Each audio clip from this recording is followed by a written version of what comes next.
Hello po mga kabayan. So ayan mga kabayan, nakita nyo po yung ating features ng ating Montero Sport manual transmission at the same time yung ating automatic transmission ng Montero Sport.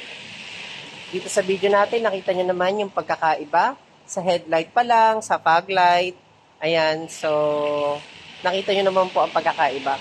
So punta naman natin yung ating Montero Sport Automatic kung ano yung naka-equip dito at wala dito sa ating manual na Montero Sport. Let's go! Ayan mga kabayan, at syempre unahin na natin yung ating automatic transmission. Syempre, ito yung kanyang key features dito sa ating automatic transmission. So, naka 360 camera na po ang ating automatic. Ayan, naka 360 po yan. So, kaya po siya 360. Isa po yan sa key features ng ating automatic transmission na Montero. So, yan po, makikita nyo yung front niya. Tapos, syempre, hindi mawawala yung ating camera dito sa ating side mirror. Ayan.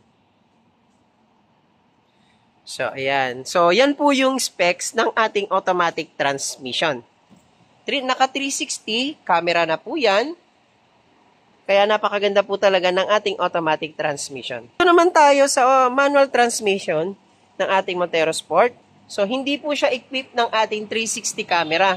So, marami po kasing mga nagtatanong na mga kababayan nating OFW Seaman kung ito ba talaga ay equipped ng ating 360 camera. So, hindi po siya equipped. Hindi po siya kasama sa specs ng ating manual na Montero Sport. Ayan. So, i-check natin yung kanya side mirror. So, ayan po. Nakikita nyo po, wala po siyang camera sa ilalim. Ayan. Ayan mga kabayan, nakita nyo yung pagkakaiba talaga nila. Kaya, bakit mas mahal ang automatic transmission versus sa ating manual transmission? So, nakita nyo naman yung mga specs na meron si automatic. Kaya, iba pa rin talaga kapag automatic yung i-avail natin. So, ayun mga kabayan nasa labas pa lang tayo. So, hindi pa tayo pumapasok sa loob. So, pag natapos na tayo dito sa ating exterior, so, papasok na tayo sa loob para ipakita naman natin yung pagkakaiba nilang dalawa. Let's go! Ayan mga kabayan, at syempre, dito na tayo pumunta sa kanyang mugs and tires. So, ayan. Syempre, marami pa rin mga kababayan natin na nagtatanong yung size ng gulong nilang dalawa. So, check natin. Ayan. So, ito yung automatic. Ayan. Siyempre, unahin pa rin natin itong ating automatic transmission. Ayan. So, ang kanyang mugs po is naka 18-inch alloy wheels. Ayan. Tapos, ang tatak po ng kanyang gulong is naka Dunlop po siya. Ayan. Yan po ang ating mugs and tires ng ating automatic transmission. 18-inch alloy wheels po yan. Naman tayo sa kanyang manual transmission. So, yung gulong niya po is Bridgestone. Ayan. Yan po ang brand ng kanyang gulong.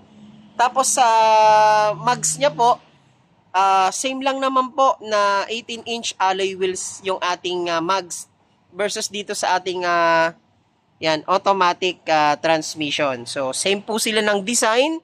Wala po silang pinagkaiba. Ang pinagkaiba lang po nilang dalawa is yung brand ng gulong. So, ito po is Dunlop sa automatic. At the same time, dito naman po sa manual is Bridgestone. So, ayan mga kabayan.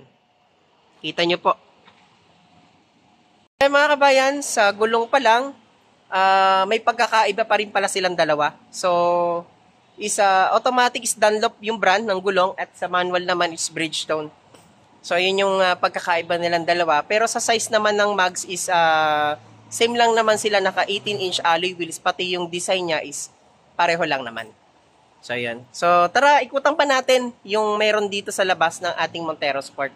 Para yung mga kababayan natin na nasa ibang bansa ngayon, yung mga seaman natin, para magkaroon po kayo ng idea, panoodin nyo po ng buo itong video natin na to para pag kayo po ay may balak mag-avail, PM nyo lang po ako dito sa YouTube channel natin. At the same time, meron po ako number dyan, naka-Viber ready na po yan. Makikita nyo po sa description yung mga promo natin. At the same time, yung pangalan ko po. By the way pala, bago ko kalimutan mga kabayan, my name is Rani Makatangay. Sales Executive po ako ng Mitsubishi Peak Motors Abad Santos Manila Branch. So ayan. Maraming salamat. And again po, huwag nyo pong kalimutang i-hit ang ating bell button at mag-subscribe po kayo dito sa channel natin. So tara, pagpatuloy na natin yung video na to, yung mga specs ng ating Montero Sport. At sa last video po natin, ibibigay ko po sa inyo ang presyo ng ating Montero Sport Automatic at Montero Sport Manual Transmission, pati na rin po itong ating mga promo itong October ngayong buwan. So tara, let's go po, simulan na natin. So ayan mga kabayan, pagpatuloy na natin yung ating walk around, yung specs natin dito sa ating Montero Sport Automatic at Manual Transmission. So syempre dito tayo, hindi pa rin tayo natatapos sa labas. Dito po sa ating automatic transmission, nakakilis entry operation po tayo. Ayan, yung kanyang handle, may button po siya. Ibig sabihin po, pe-press nyo lang po yan para maka-entry po kayo. Tapos yung kanyang susi po is hawak-hawak. Hawak-hawak nyo po yun. Ayan. So, keyless entry operation po yung ating automatic transmission. Yung mga door handle niya po, ayan, naka-chrome po siya. Dito naman tayo sa ating manual transmission. So, check natin. Yan. So, ito yung ating door handle. Siyempre, dahil manual siya, yung kanyang handle is manual lang din. Ayan. Pag inopen mo siya, manual siya. Hindi siya keyless system operation. Kumbaga, pag open mo dun sa kanyang susi, sa key niya, pag in-unlock mo siya, okay na, ma-open mo siya. Unlike dun sa ating automatic transmission, pag meron siyang button dito, pag pinress mong ganon, pwede mo na siya ma-open. Ayan. Yung door handle ng ating manual is both siya chrome naman siya. So, pareho lang naman sila. Ang difference lang is keyless system operation itong ating automatic na Montero Sport. So, dito naman tayo sa kanyang side mirror, mga kabayan. Yan. So, ito, napapansin nyo, side mirror ng ating manual transmission at saka automatic.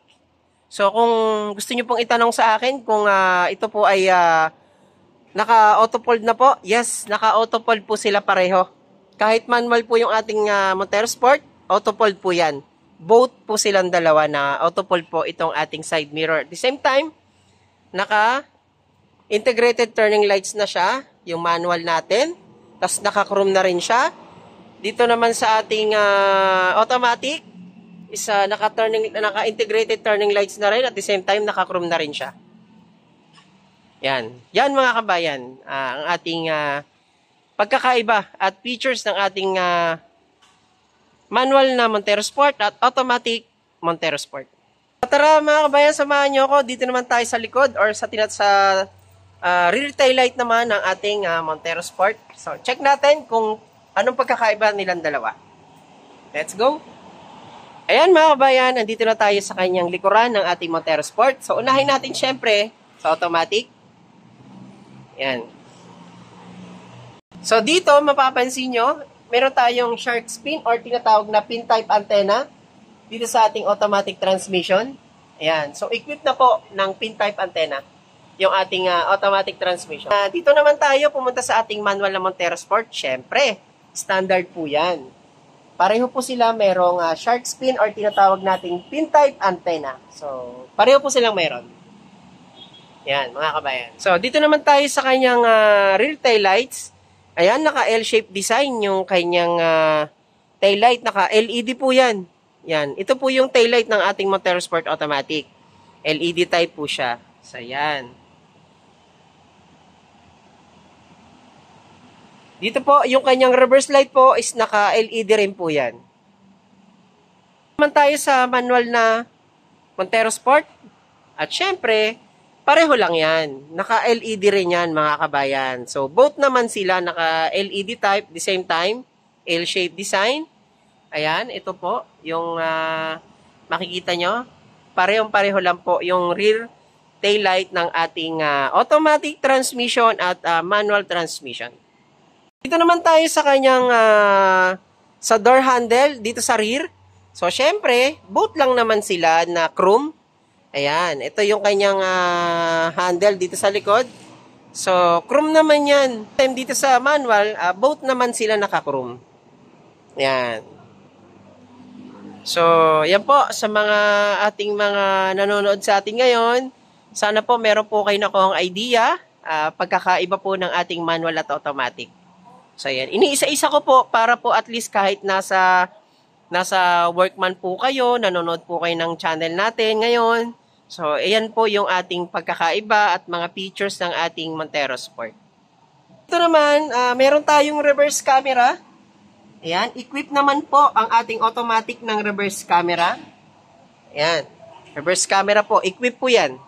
Po sa kanyang manual, silipin natin. So, syempre, equip pa rin po yung ating reverse camera sa ating manual transmission. Ayan, mga kabayan ito, tutok ko yung camera. So, ayan mga kabayan, equip po yan.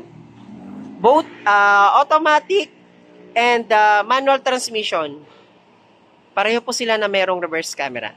So, dito naman tayo sa kanyang backup sensor.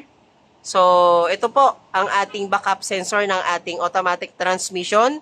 So, bilangin natin, 1, 2, 3, and 4. So, meron siyang 4 na backup sensor, yung ating automatic transmission. Naman natin itong ating manual na Montero Sport. Siyempre,